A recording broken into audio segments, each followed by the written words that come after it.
Hello students, welcome to my YouTube channel silver library. हम आज के वीडियो में लॉज ऑफ मोशन के बारे में पढ़ेंगे। ठीक है, लॉज ऑफ मोशन में हम लोग आज इस वीडियो में लर्निंग ऑब्जेक्टिव्स है हम लोग का। सबसे पहले है effect of force, types of force, और है Newton's first law of motion, और है मास एंड इनर्शिया। ठीक है, आज ये हम 4 टॉपिक आज हम वीडियो में पढ़ेंगे। ठीक है, तो सबसे पहले हम देखेंगे इफेक्ट्स ऑफ फोर्स क्या है। इन इफेक्ट्स ऑफ फोर्स के बाद ही हमें फोर्स का एक पूरा परफेक्ट डेफिनेशन हमें मिलता है। ठीक है, तो इफेक्ट ऑफ फोर्स क्या बोलता है। फर्स्ट पॉइंट है इफेक्ट ऑफ फोर्स का कि it can produce motion in the body. ठीक है, पहला पॉइंट बोलता है कि it can produce motion in the body. इसका मतलब क्या है कि कोई भी ऑब्जेक्ट, ठीक है, कोई भी ऑब्जेक्ट जो कि रेस्ट पर हो या फिर मोशन पर ही हो, ठीक है, तो उसमें क्या होता है कि ना वो स्टेट ऑफ रेस्ट को चेंज करता है। ठीक है, या तो वो रेस्ट पे तो फिर वो मोशन में लाता है, या फिर कोई भी ऑब्जेक्ट अगर मोशन में है ऑलरेडी तो उसको और हम फोर्स लगाकर वो उसका डायरेक्शन चेंज कर सकते हैं। ठीक है, या फिर हम उसका वो मोशन हम स्पीड मतलब कि एक्सेलरेट कर सकते हैं, या फिर कुछ भी हम उसका चेंज कर सकते हैं। ठीक है, तो पहला पॉइंट हमारा बोलता है it can produce motion in the body. ठीक है, फिर सेकेंड पॉइंट हमारा क्या बोलता है कि it can change the size or the shape of the body। मतलब कि it can change the dimensions of the body, it can change dimensions of the body। ठीक है, डायमेंशंस का मतलब क्या है कि अगर कोई भी बॉडी का, ठीक है, अगर किसी भी ऑब्जेक्ट या फिर बॉडी पे हम अगर फोर्स लगा रहे हैं, ठीक है, तो उसका साइज या फिर शेप हम चेंज कर सकते हैं। फॉर एग्जांपल अगर हम रबड़ लें, मतलब कि जो इरेजर होता है, अगर हम वो लें, अगर हम उसे प्रेस करेंगे, ठीक है, तो उसका शेप तो चेंज होता ही है। ठीक है, या फिर अगर हम एक साइकिल पंप है, ठीक है, उससे हम जब हवा भरते हैं, ठीक है, तो वो साइज उसका बढ़ता है घटता है। ठीक है, तो ऐसे करके हम अगर किसी भी चीज पे फोर्स लगाए तो उसका डायमेंशंस, उस बॉडी या फिर उस ऑब्जेक्ट का हम डायमेंशंस चेंज कर सकते हैं। ठीक है, ये था हम लोग का 2 इफेक्ट्स। ठीक है, क्या है पहला हमारा है it can produce motion in our body, it can change the dimensions of the body. ठीक है, in 2 effects of the force के वजह से हमें पता चलता है फोर्स का डेफिनेशन। ठीक है, तो फोर्स का डेफिनेशन, ठीक है, फोर्स हम कैसे डिफाइन कैसे कर सकते हैं, तो क्या है इसका definition. It is that physical cause which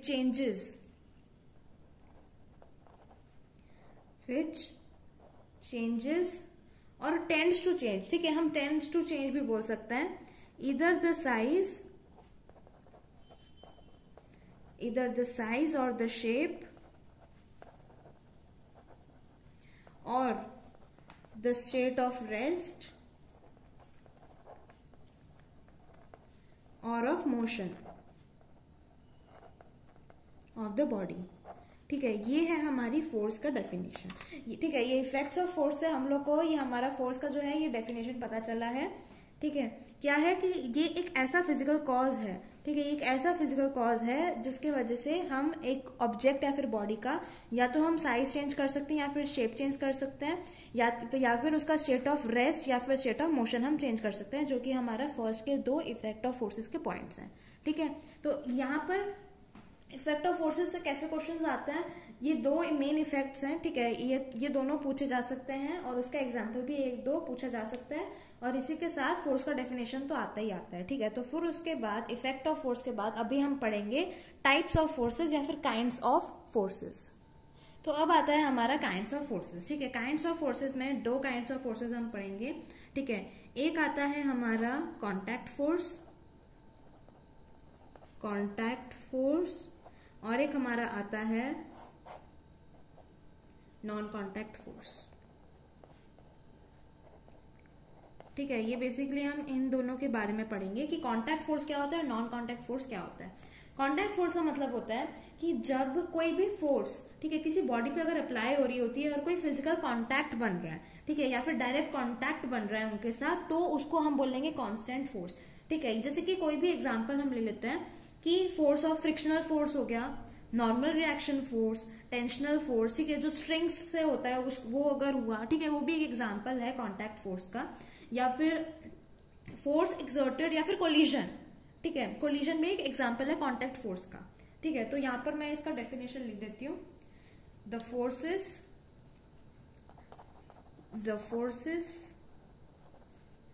which are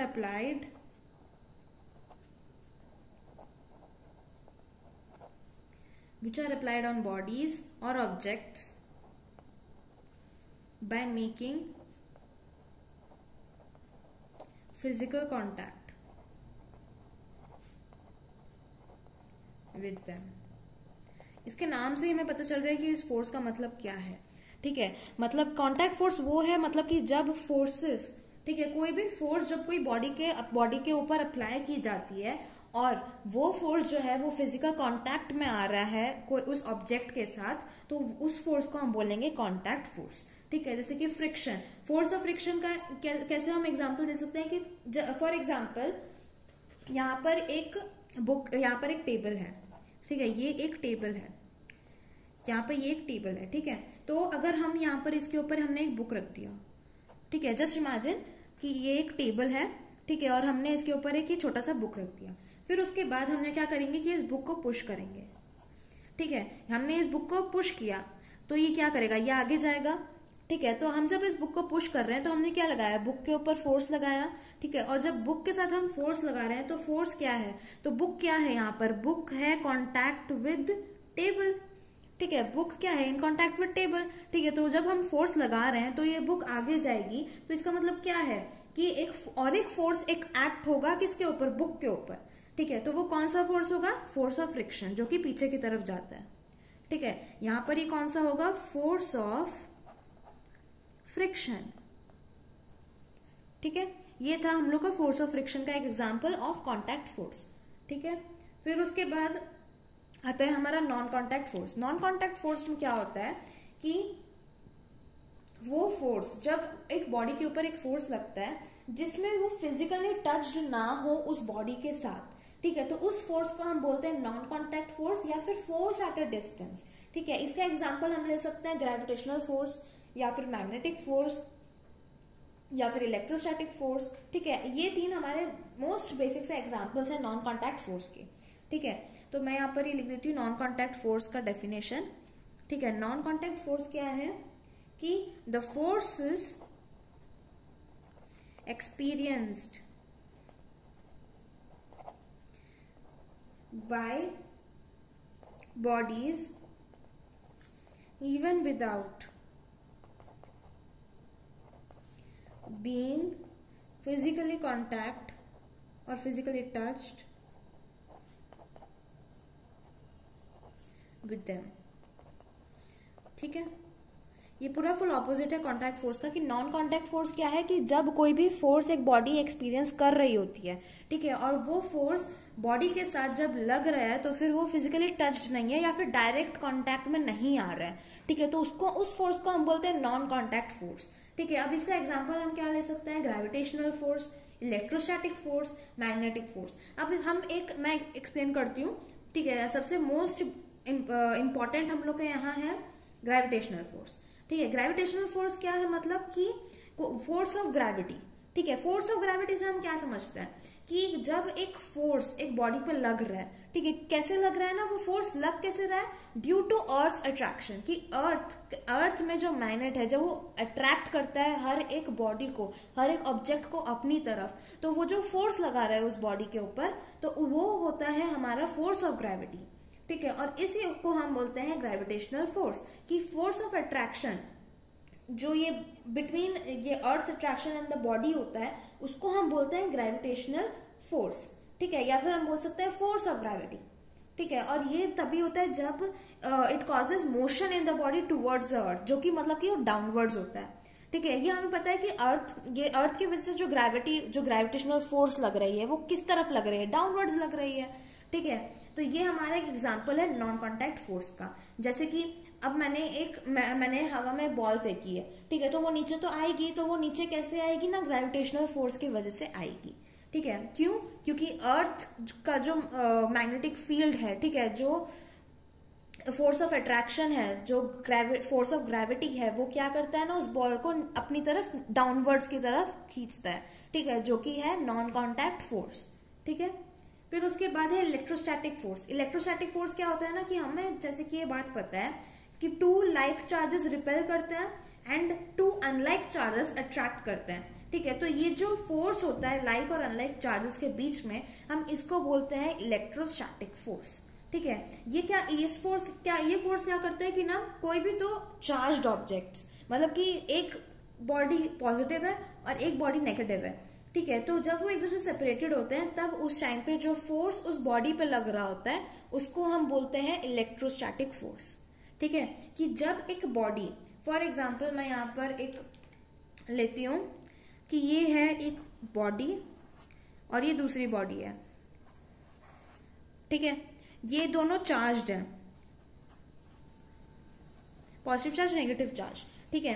तो यहाँ पर इलेक्ट्रोस्टैटिक फोर्स इनमें कैसे लग रहा होता है, ये जो जब एक चार्ज्ड बॉडी, ठीक है, एक दूसरे से सेपरेटेड है ये दोनों, ठीक है, इन दोनों को एक दूसरे से कोई मतलब नहीं है, तो क्या होता है कि ये कुछ लाइंस ऑफ फोर्सेस एमिट करती हैं, ठीक है। मतलब कि ये अगर चार्ज बॉडी है तो ये पॉजिटिव चार्ज्ड है, तो यहां से ना ये लाइंस ऑफ फोर्सेस एमिट करती है, ठीक है, इससे बाहर की तरफ निकलती है। और ये जो लाइंस ऑफ फोर्सेस बाहर निकलती है ना, इसको हम बोलते हैं इलेक्ट्रोस्टैटिक फोर्स, ठीक है। लेकिन नेगेटिव बॉडी क्या करती है कि वो ना अपनी तरफ लेती है, ठीक है। तो इसको हम क्या बोलते हैं, इलेक्ट्रोस्टैटिक फोर्स। तो ये तभी इलेक्ट्रोस्टैटिक फोर्स एक बॉडी के ऊपर तभी लगता है जब कोई भी एक चार्ज्ड बॉडी हो और वो सेपरेटेड हो एक दूसरे से, और मतलब कि उसके आसपास जो भी कोई चार्ज बॉडी हो उसको कोई लेना देना नहीं है उससे, ठीक है। तो इसको हम बोलते हैं इलेक्ट्रोस्टैटिक फोर्स। फिर उसके बाद हमारा आता है मैग्नेटिक फोर्स। मैग्नेटिक फोर्स का मतलब क्या है, वही सेम बात कि two like magnetic poles repel and two unlike poles attract each other. तो ये जो मैग्नेटिक पोल्स के बीच में जो फोर्स है, ठीक है, उसको हम बोलते हैं मैग्नेटिक फोर्स। और ये क्या करता है ना फोर्स, ये या तो मैग्नेटिक फोर्स को सेपरेट करता है या फिर अट्रैक्ट करता है, ठीक है। ये था examples of non contact force and contact force, ठीक है। कॉन्टैक्ट फोर्स क्या है हम लोग का कि फोर्स जब एक बॉडी के ऊपर अप्लाई किया जा रहा है, अगर वो फिजिकली टच्ड है उसके साथ डायरेक्ट कॉन्टैक्ट में आ रहा है तो उसको हम बोलते हैं कॉन्टैक्ट फोर्स। और नॉन कॉन्टैक्ट फोर्स क्या है कि जब वो बॉडी के साथ जब फोर्स लग रहा है तो फिर वो फिजिकली टच नहीं है, ठीक है, डायरेक्ट कॉन्टैक्ट में वो नहीं आ रहा है, तो इसलिए उसको हम बोलते हैं नॉन कॉन्टैक्ट फोर्स, ठीक है। यहाँ पर हमारा ये इफेक्ट ऑफ फोर्स भी खत्म हो गया एंड काइंड्स ऑफ फोर्सेस भी खत्म हो गया, ठीक है। अब नेक्स्ट हम पढ़ेंगे इसमें Newton's first law of motion, ठीक है। तो अभी हमारा नेक्स्ट टॉपिक है फर्स्ट लॉ ऑफ मोशन, ठीक है। न्यूटन का फर्स्ट लॉ ऑफ मोशन हमें क्या बताता है, ठीक है। तो हमें वैसे तो हमें कितनी बातें हमें मोशन के बारे में पता है। पहली बात ये है कि जब एक बॉडी, ठीक है, एक बॉडी के ऊपर फोर्स लगता है, ठीक है, तो फिर वो मोशन पे हो जाती है, ठीक है। जैसे कि यहाँ पर एक बॉल है, ठीक है, ये है सरफेस, ठीक है, मैंने यहाँ से मैंने लगाया फोर्स, तो ये मूव करेगी, ठीक है, ये मूव करते करते करते करते जाएगी, लेकिन एक टाइम जरूर यहाँ पर आएगा कि ये बॉल जो है ये रुक जाएगी, ठीक है। तो यहाँ पर ये क्या हुआ कि गैलीलियो साहब ने क्या बोला कि उनसे पहले जो जितने भी साइंटिस्ट थे उनका कहना यही था कि जब तक एक बॉडी पर, ठीक है, जब तक एक ऑब्जेक्ट पर हम फोर्स लगाते रहेंगे, ठीक है, तब तक वो मोशन पे चलती ही रहेगी, ठीक है। कि उन्होंने क्या बोला कि एक बॉडी को मूव कराने के लिए, मोशन में लाने के लिए हमें फोर्स लगाना ही पड़ेगा, ठीक है। जो कि हम लोग मानते हैं कि हाँ, हम कोई भी अगर ऑब्जेक्ट को अगर उसको मोशन में लाना है, अगर उसको उसका स्टेट ऑफ रेस्ट चेंज करना है तो हमें उसमें फोर्स लगाना पड़ेगा, ठीक है। फिर उसके बाद क्या हुआ कि उन्होंने ये कंक्लूड किया कि अगर एक ऑब्जेक्ट मोशन में है, ठीक है, समझ लो ये अभी यहाँ पर आया, फिर यहाँ पर आया, फिर यहाँ पर आया, ठीक है, अब ये चलता जा रहा है, ठीक है, यहाँ से ये ऐसे चलता जा रहा है, लेकिन मैं फिर से इसको धक्का दी, ठीक है, क्योंकि मैं चाहती हूँ कि ये मोशन में रहे। तो यहाँ पर ये क्या बोलते हैं बाकी के साइंटिस्ट कि अगर कोई भी ऑब्जेक्ट मोशन में है ऑलरेडी तो हमें उसको फिर भी फोर्स देना चाहिए कंटिन्यूसली, ठीक है। कि अगर किसी भी बॉडी को, ठीक है, अगर हम नहीं चाहते कि वो रेस्ट पर आए तो हमें उन्हें फोर्स कंटिन्यूसली देना पड़ेगा even if they are in motion, ठीक है। फिर उसके बाद ये कहा था गैलीलियो से पहले वाले साइंटिस्ट ने, ठीक है। फिर उसके बाद गैलीलियो ने क्या कहा कि उन्होंने देखा कि अगर कोई एक मूविंग बॉडी है, अगर हम उसमें फोर्स नहीं लगा रहे हैं तो फिर भी वो मूविंग बॉडी मोशन पर है, ठीक है। यहाँ पर ये नहीं बोला जा रहा है कि जो स्टेट ऑफ रेस्ट पर है बॉडी, अगर हम उस पर फोर्स नहीं लगाएंगे तो फिर वो मोशन में नहीं रहेगी, नहीं। अगर हम, यहाँ पर गैलीलियो ने बोला है कि कोई भी अगर मूविंग बॉडी है, मतलब कि ये जो बॉडी है ये अगर मोशन में है और अगर हम मोशन वाली मूविंग बॉडी पर ही हम फिर से फोर्स लगाए जा रहे हैं, तो फिर वो जरूरी नहीं है कि हमें बार बार फोर्स लगाना है, क्योंकि वो तो मोशन में रहेगी बॉडी, ठीक है। तो यहाँ पर इन्होंने ये बोला है कि there is no force needed to continue the motion of a moving body, ठीक है। फिर उसके बाद इन्होंने क्या ये प्रूव किया पूरा कि अगर जैसे कि कोई भी बॉडी है, ठीक है, यहाँ पर जैसे मैंने ये कहा है कि ये बॉल है, ठीक है, ये हमने इसको मोशन में डाला, ये हमारा सरफेस है, तो मैंने ऐसा क्यों बोला कि ये कुछ समय बाद एक अपने एक पोजीशन पे आकर ये रुक जाएगी, ठीक है। वो स्टेट ऑफ मोशन तो खत्म हो गया, ये अब आ गया स्टेट ऑफ रेस्ट पर, ठीक है। ऐसा क्यों होता है? बिकॉज ऑफ फोर्स की वजह से ही कोई भी बॉडी मोशन पे आती है या फिर कोई भी बॉडी रेस्ट पर आती है, ठीक है। तो ये बॉडी फिर से क्यों रुकी? Because of force of friction, ठीक है। यहाँ पर इस बॉडी के ऊपर फोर्स ऑफ फ्रिक्शन लगा, ठीक है। अगर फोर्स ऑफ फ्रिक्शन, ठीक है, अगर इस बॉडी पर फोर्स ऑफ फ्रिक्शन ना लगता तो ये मोशन पर ही होती, ठीक है। तो यहाँ पर ये बोला जा रहा है, सारी पूरी कहानी की बात ये है, कंक्लूजन ये है हमारा कि अगर एक ऑब्जेक्ट को हमने मोशन पर किया, अगर वो मूव कर रही है पूरा एक यूनिफॉर्म वेलोसिटी से, तो अगर उस पर कोई भी फोर्स एक्ट नहीं हो रही है तो फिर जरूरी नहीं है कि हम उस पर वापस से फोर्स लगाएं, ठीक है। वो मूव ही करती रहेगी अगर उस पर कोई फोर्स नहीं लग रहा है।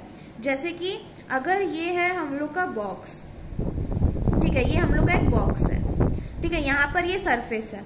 अगर मैंने यहाँ पर फोर्स लगाया, ठीक है, मैंने इसको धक्का मारा और ये जा रहा है जा रहा है जा रहा है, ठीक है। अगर इस बॉक्स और इसके बीच में कोई भी फोर्स ना हो, फोर्स ऑफ फ्रिक्शन ना हो या फिर कोई भी फोर्स ना हो इन दोनों के बीच में, तो ये मूव करती ही रहेगी, ठीक है। तो ये मोशन में तो है, तो हम क्या इसी मोशन में कैसे है? क्योंकि हमने कोई फोर्स नहीं लग रहा है, इसके ऊपर कोई फोर्स नहीं लग रहा है, ठीक है। तो इसके वजह से दो चीज कंक्लूड हुई है of first law of motion की, ठीक है। यहाँ पर मैं कंक्लूजन लिख रही हूँ, ठीक है। फर्स्ट पॉइंट हम लोग का क्या है? If a body is at rest, if a body is at rest, it remains at rest unless a force is applied on it.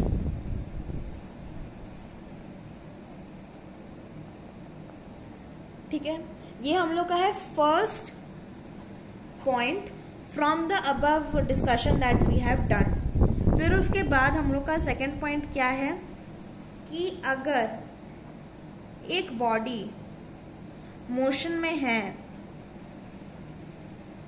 वो मोशन में ही रहेगी, it will continue to move, it will continue to move with the same speed और velocity, with the same speed, in the same direction, in the same direction, unless अगर a force is applied on it.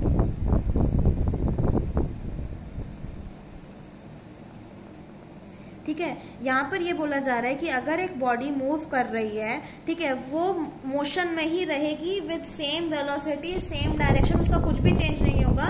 तो अगर तब तक जब तक हम उस पर कोई दूसरा फोर्स नहीं लगाते, जैसे कि मैंने अभी मैंने जैसे कि ये पेन है, ठीक है, मैंने इसके ऊपर फोर्स लगाया, ठीक है, मैं इसके ऊपर फोर्स लगाई जा रही हूँ, ठीक है, ये किसी टाइम पर आकर रुक रही है, ठीक है, लेकिन मैं अगर इसको देती रहूंगी तो ये मोशन पे जाती रहेगी, ठीक है, लेकिन ये रुक क्यों रही है? क्योंकि इसके ऊपर और एक फोर्स लग रहा है जो कि हमारा फोर्स ऑफ फ्रिक्शन, ठीक है। लेकिन अब जैसे मैंने यहाँ पर इसको ऐसे दिया, अब मैंने इसके ऊपर फिर से फोर्स नहीं लगाया, तो इसका मतलब क्या है कि बॉडी जो है मूव करती रहेगी, मोशन में रहेगी जब तक उसमें कोई दूसरा फोर्स नहीं लगता, ठीक है, वरना फिर बॉडी मोशन में ही रहेगी with same speed and same direction, ठीक है। तो ये था हमारा, ये गैलीलियो ने ये प्रूव किया था, ठीक है। इसी से हम लोग का न्यूटन ने क्या किया कि इन्हीं सब ऑब्जर्वेशंस के थ्रू उन्होंने अपना बनाया Newton's first law of motion, ठीक है। तो Newton's first law of motion in सब ऑब्जर्वेशंस के थ्रू कैसे बना, क्या बोलता है, उसका परफेक्ट स्टेटमेंट क्या है। According to Newton's first law of motion, if a body is in a state of rest, it will remain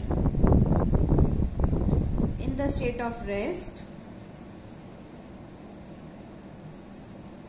and if it is in the state of motion,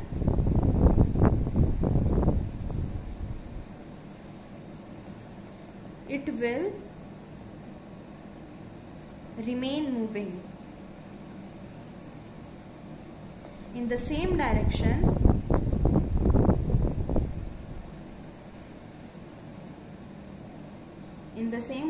with the same speed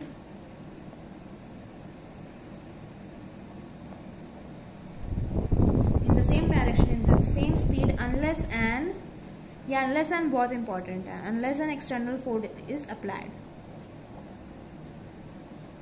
ठीक है। ये है हमारा perfect statement of Newton's first law of motion, ठीक है। ये है हमारा statement of Newton's first law of motion. तो न्यूटन्स फर्स्ट लॉ ऑफ क्या बोलता है कि अगर कोई एक body in state of rest में है तो फिर वो रेस्ट में रहेगी, और अगर वो एक बॉडी अगर मोशन में है तो वो मोशन में रहेगी, जब तक उसके ऊपर कोई एक्सटर्नल फोर्स नहीं अप्लाई होता। तो वो बॉडी अगर स्टेट ऑफ रेस्ट में है तो रेस्ट में रहेगी, और मोशन में है तो वो मोशन में ही रहेगी। तो ये है हमारा statement of Newton's first law of motion, ठीक है। अब Newton's first law of motion हमारा यहीं पर नहीं खत्म होता है। न्यूटन्स फर्स्ट लॉ में से हमें दो पार्ट्स मिलते हैं, हमें दो चीजें मिलती हैं। एक तो है इनर्शिया, ठीक है, इनर्शिया, और एक है हमारा फोर्स, ठीक है। इससे हमें मिली है दो चीज, इनर्शिया का डेफिनेशन और एक है फोर्स, ठीक है। इन दोनों का हमें बारे में पता चला है पहली बार from the Newton's first law of motion. सबसे पहले हम अभी देखेंगे इनर्शिया होता क्या है, ठीक है। सबसे पहले हम इनर्शिया को थोड़ा अभी विस्तार में पढ़ेंगे, ठीक है। फोर्स के बारे में आपको तो पता ही है फोर्स क्या होता है, ठीक है। तो इसलिए हम इनर्शिया पे ज्यादातर फोकस रखेंगे। तो हमारा इनर्शिया क्या है, इनर्शिया पहले और कभी आया नहीं है किसी क्लास में, ठीक है। इनर्शिया का मतलब होता है कि according to Newton's first law of motion, ठीक है, हमें पता है कि कोई ऑब्जेक्ट अपना स्टेट चेंज नहीं कर सकती अपने आप से, ठीक है। तो वो जो एक प्रॉपर्टी चाहिए हम लोगों को टू चेंज इट्स स्टेट, या तो वो रेस्ट हो या तो फिर मोशन हो, उसी को हम बोलते हैं इनर्शिया, ठीक है। मतलब कि इनर्शिया पहले मैं समझा रही हूँ कि इनर्शिया पहले होती क्या है, ठीक है। बहुत ही सिंपल लैंग्वेज में, जब एक बॉडी है, ठीक है, एक बॉडी अपने आप अपना स्टेट चेंज नहीं कर सकती है ना, अगर उसका स्टेट चेंज कराना है तो हमें फोर्स लगाना पड़ेगा। तो वो जो प्रॉपर्टी हमें ऑब्जेक्ट है, उस ऑब्जेक्ट की जो प्रॉपर्टी है जिसके वजह से उसका स्टेट ऑफ रेस्ट और मोशन चेंज होता है, उसको हम बोलते हैं इनर्शिया, ठीक है। समझ में आया, ये एक इनहेरेंट प्रॉपर्टी होती है ऑब्जेक्ट की। यहाँ पे मैं इसका डेफिनेशन लिख देती हूँ, the property of an object by virtue of which it tends to retain its state of rest or of motion, ठीक है। ये है इसका डेफिनेशन, ठीक है। The property of an object by virtue of which it tends to retain its state of rest और of motion, इसको हम बोलते हैं इनर्शिया, ठीक है। अब ये था हमारा डेफिनेशन इनर्शिया का, लेकिन और भी बहुत सारे काइंड्स ऑफ इनर्शियाज होते हैं, उनके एग्जांपल्स भी हैं, ठीक है। तो यहाँ पर सबसे पहले हम पढ़ेंगे इनर्शिया के टू काइंड्स होते हैं, ठीक है, वो होते हैं inertia of rest and inertia of motion.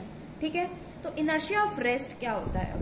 मैंने जैसे उनका इसका डेफिनेशन में बोला कि इनर्शिया क्या होता है कि property of an object by virtue of which it tends to retain its state of rest और ऑफ मोशन। ठीक है, रेस्ट और मोशन है, मतलब कि इसका टू काइंड्स हो गया, एक है इनर्शिया ऑफ रेस्ट और एक है इनर्शिया ऑफ मोशन। तो इनर्शिया ऑफ रेस्ट का मतलब क्या है कि अगर एक बॉडी रेस्ट पर है तो वो रेस्ट पर ही रहेगी अगर उसके ऊपर एक्सटर्नल फोर्स नहीं लगेगा। ठीक है, पूरे वीडियो में, पूरे चैप्टर में हम सिर्फ यही बोलते रहेंगे कि एक बॉडी अगर रेस्ट पर है तो वो रेस्ट पे रहेगी अगर उस पर एक्सटर्नल फोर्स नहीं लगेगा। अगर एक बॉडी मोशन पे है तो मोशन पे रहेगी अगर उस पर ऊपर एक्सटर्नल फोर्स नहीं लगेगा, with same speed and same direction. ठीक है, तो इनर्शिया ऑफ रेस्ट क्या है हमारा? If a body is at rest it will remain at rest unless an external force is applied। क्योंकि हमारा जो न्यूटन्स फर्स्ट लॉ है वो यही बोलता है। ठीक है, उसको बस समझ लो, हमने डिवाइड कर दिया है। फिर उसके बाद इनर्शिया ऑफ रेस्ट, जैसे कि फॉर एग्जांपल्स हैं बहुत सारे हमारे एग्जांपल्स, ऐसे रीजनिंग क्वेश्चंस बहुत आते हैं इनमें से, स्पेशली इनर्शिया में से। पहला हमारा है कि जब ट्रेन है, ठीक है, जब ट्रेन सडनली जब आगे बढ़ती है, ठीक है, तो पैसेंजर्स जो होते हैं कंपार्टमेंट में जो बैठे होते हैं वो पीछे की तरफ क्यों गिरने वाले होते हैं? ठीक है, मतलब कि जैसे कि ये ट्रेन है यहाँ पर, ठीक है, ये है ट्रेन, ठीक है, ये हमारी बोगी है, ये हमारी कंपार्टमेंट है, ठीक है, ये आगे की तरफ बढ़ रही है, लेकिन यहाँ पे जो पैसेंजर्स होते हैं वो पीछे की तरफ क्यों गिरने वाले होते हैं? इसका आंसर है हम लोग का इनर्शिया के थ्रू। ठीक है, इनर्शिया क्या बोलती है कि जैसे ही ट्रेन रुक जाती है ना, हमारा जो लोअर पार्ट होता है, ये हमारा जो लोअर पार्ट होता है वो अटैच्ड होता है, मतलब कि जो मोशन होता है, ठीक है, जब ट्रेन मोशन में आई तो वो इसके साथ मोशन में होता है। ठीक है, लेकिन जो हमारा अपर पार्ट होता है वो तो रेस्ट पर होता है ना, ये मोशन पे आ गई ट्रेन के साथ, अपर पार्ट का क्या होगा? अपर पार्ट तो हमारी है वो रेस्ट पर, ठीक है, वो शेयर नहीं कर सकती मोशन, जिसकी वजह से क्या होता है कि हम लोग का जो लोअर पार्ट है वो तो मोशन में ही रहता है, लेकिन स्टेट ऑफ रेस्ट जो रहता है वो थोड़ा बैकवर्ड थोड़ा हो जाता है। ठीक है, जिसकी वजह से लोअर पार्ट हमारा आगे चला जाता है और अपर पार्ट हमारा पीछे चला जाता है। ठीक है, ये है हमारा example of inertia of rest. ठीक है, ये फर्स्ट एग्जाम्पल था, बहुत ही बेसिक। और जैसे कि और एक भी है कि जैसे कि हमें कारपेट है, ठीक है, हमें जैसे आप लोग को पता होगा कि कारपेट जब बहुत गंदा हो जाता है हम लोग उसे छत पर डालकर हम उसे मारते हैं, ठीक है, ताकि उसमें से सारी डस्ट निकल जाए। अब वो डस्ट ऐसे क्यों होता है? ठीक है, वो डस्ट पार्टिकल्स ऐसे कैसे निकल जाता है? क्योंकि क्या होता है कि जब एक कारपेट पर जब स्टिक लगती है, जब हम मारते हैं उसको, तो फिर वो स्टिक जो है वो मोशन पे आ जाती है कारपेट के साथ, लेकिन जो डस्ट पार्टिकल्स होते हैं वो अपने पोजीशन पे रहते हैं, वो तो इनर्शिया ऑफ रेस्ट पर रहता है ना, तो वो क्या होता है, इनर्शिया ऑफ रेस्ट पर आकर वो अलग रह जाते हैं। जैसे कि ये है हमारा कारपेट, ठीक है, मैंने इनको मारा, ठीक है, मेरा डंडा है, मैंने इसको मारा, ठीक है, तो यहाँ पर ये जो पार्टिकल्स हैं, जो भी डस्ट पार्टिकल्स हैं, ठीक है, ये क्या करते हैं, डस्ट पार्टिकल्स जो हैं वो मोशन में नहीं आ पाते, लेकिन स्टिक जो है वो मोशन में आ जाता है with carpet. Because of that the dust particles remain at rest and they fall down. ठीक है, ये था दो examples of inertia of rest. समझ में आ गया इनर्शिया ऑफ रेस्ट? चलो, फिर अब आता है हमारा inertia of motion. Inertia of motion मतलब वही है कि जब एक बॉडी मोशन पर है तो वो मोशन पे रहेगी जब तक उसका ऊपर कोई एक्सटर्नल फोर्स नहीं लगता। ठीक है, यहाँ पे मैं लिखती हूँ इसका definition. If a body is in a state of motion, it continues to be in a state of motion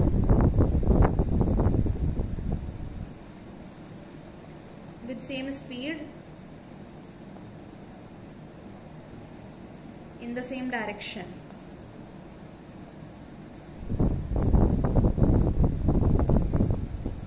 unless an external force is applied.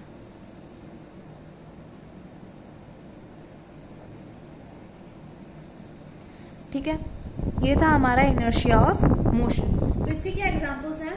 ठीक है, बहुत ही दो बेसिक से एग्जांपल्स हैं कि जब एक एथलीट, ठीक है, भागता है तो फिर वो जब उसको जंप लेना होता है, कोई भी एथलीट को जब बहुत ही लॉन्ग जंप लेना होता है तो फिर वो भाग के क्यों आता है? इसका रीजन क्या है? क्योंकि इसका रीजन ये है कि जब वो भागता है ना, जैसे कि ये एथलीट है, ठीक है, मतलब बहुत ही पतला सा मेरा एथलीट है, क्या करें, ठीक है, जब वो भागता है, ठीक है, यहाँ से उसको जंप लेनी है, तो वो जब भागता है ना तो फिर वो अपने आप को मोशन में ला रहा होता है, ठीक है, वो अपने आप को क्या ला रहा होता है? मोशन में ला रहा होता है, क्योंकि उसकी बॉडी तो रेस्ट पर होती है जब वो खड़ा रहता है, तो उसको लॉन्ग जंप लेने के लिए वो अपने बॉडी को मोशन में लाता है, जिसकी वजह से ये जो लॉन्ग जंप लेना होता है वो ज्यादा इजी हो जाता है, ठीक है। तो इसीलिए यहाँ पर हमारा क्या अप्लाई हो रहा है? इनर्शिया ऑफ मोशन, ठीक है, कि जब वो अपने रेस्ट बॉडी को मोशन में लाता है for to take a long jump, ठीक है, क्योंकि ये बहुत इजी हो जाता है to take a long jump, इसीलिए वो इतने दूर से भाग कर आते हैं फिर जंप लॉन्ग जंप लेते हैं, ठीक है। ये था पहला एग्जाम्पल। फिर उसके बाद अगर हम एक बॉल, ठीक है, अगर चलती ट्रेन में अगर हम एक बॉल ऊपर की तरफ फेंकते हैं, ठीक है, तो वो उसके हाथ में कैसे आ जाती है वापस? वो ऐसा कैसे होता है? क्योंकि जो पर्सन है, ठीक है, और जो पर्सन है, ठीक है, जो बॉल है, ठीक है, वो ना मोशन में है with the person in the train, ठीक है, तीनों मोशन में है, साथ में है। फिर उसके बाद क्या होता है कि जब वो फॉरवर्ड मोशन होता है ना, उस टाइम पे बॉल हवा में रह जाती है, ठीक है, कुछ टाइम के हवा में तो रहती है ना बॉल, कुछ तो सेकंड के लिए हवा में रहती है बॉल। तो वहां पर क्या होता है कि पर्सन और वो एयर और बॉल वो साथ में सेम डिस्टेंस में मूव कर रहे होते हैं, ठीक है। इनर्शिया ऑफ मोशन तीनों का सेम होता है, जिसकी वजह से बॉल जो है वो फिर से हाथ में आ जाती है, ठीक है। तो यहाँ पर था हमारा इनर्शिया ऑफ मोशन।